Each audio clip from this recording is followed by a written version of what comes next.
What's up, y'all? CJ Finley here with Thrive on Life, and today we're going to talk a little bit about business growth tactics. So if you have a brand or business or even just a product or a service, the number one thing that you're probably thinking about all the time is, how do I get more customers?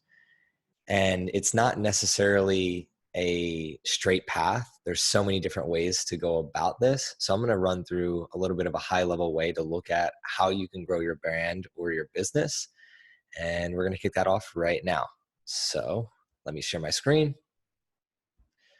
So when you're thinking about like your business and your brand and how you want to grow, I keep saying this time and time again, you want to follow KISS methodology. Keep it super simple. Always try to narrow down to the simplest version of what you're working on so that you can then execute and continue to build momentum rather than just sitting here thinking. Because if you're sitting here thinking, your brand and your business is not going to grow.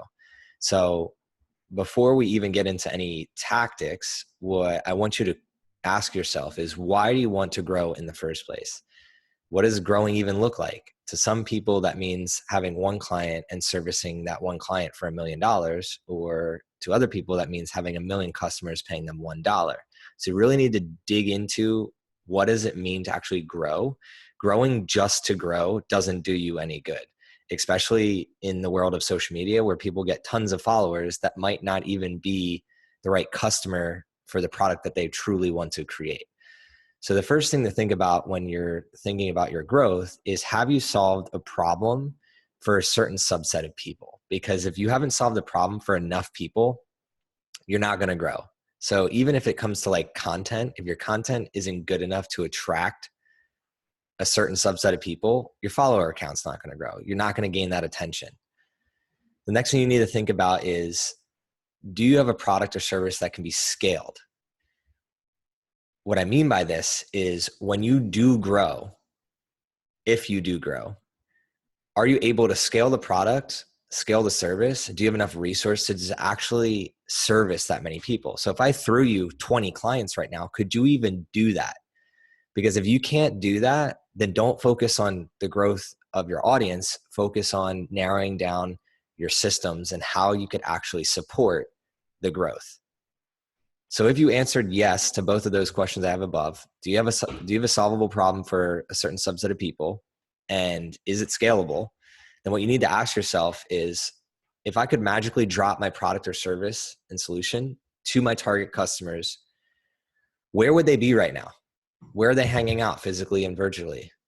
Who has already built these communities of my target customers? And who might have a product or a service that I could complement with my product or service? Once you ask yourself those questions, you can write them down, you can figure that out. The next thing you're going to do is, I want you to remember this little quote: let the ball roll itself downhill rather than you trying to push it up it. So many people try to start from scratch and build their own thing and their own following because they don't really have an idea of like what outcome they really want. Well, if you have a product or a service and you believe that it can help a lot of people, go find where those people are already hanging out. And most of those people are probably have certain characteristics that they're already in communities that are being serviced by other brands and other businesses. So what you really want to do is directly reach out to friends, influencers, business owners, community leaders who could use your solution within their own communities already, rather than just trying to start from square one and building your own community. Support local leaders rather than going after followers. And this is where a lot of people make mistakes. They go after followers and they just keep posting. Rather, if they just realize that, one post of mine in my target market on somebody else's feed is actually going to get me more traction right now today than if I sit here and think of 100 different ideas and work my ass off towards building my own following. So leverage other people that have communities that may be a little bit different than what you're going for, but you can then help that leader serve his community better.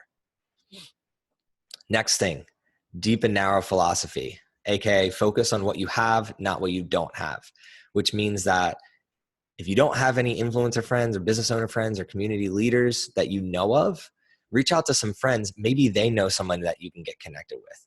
Maybe your family knows someone you can get connected with.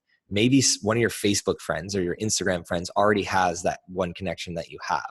So do the due diligence in the beginning and go deep and narrow rather than trying to constantly grab apples that are out of reach. Work with the ones you already have. After that, you want to be so obsessed with being valuable to each person you interact with that they have no choice but to tell someone else about you. And this is where, like, I'm one guy.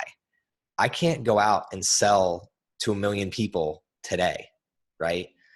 But if I had 1,000 ambassadors of my product and they sell to 5 different people each day, do the math right there. That's a lot more work getting done and your solution getting out to the world rather than you just shouting from the mountaintop each and every day from whatever platforms that you're on. Those people can do so much more for you. So what you really need to do is be so obsessed and so with the value that you're providing and figure out how you can be even valuable to the people selling your product. So those people that initially get your product, how do you make them affiliates or ambassadors so they go out and they spread your dream and your mission to all the customers that you're hoping to touch? So here's an easy example where you can get started. Reach out to 5 people and ask how you can support them right now. In return, ask them to write or give you a video, a testimonial about how you helped them solve one of their problems. Then ask them to share that either on their email campaign, on their social media, in an article that they're writing on a blog, whatever it may be. Ask them to share this testimonial.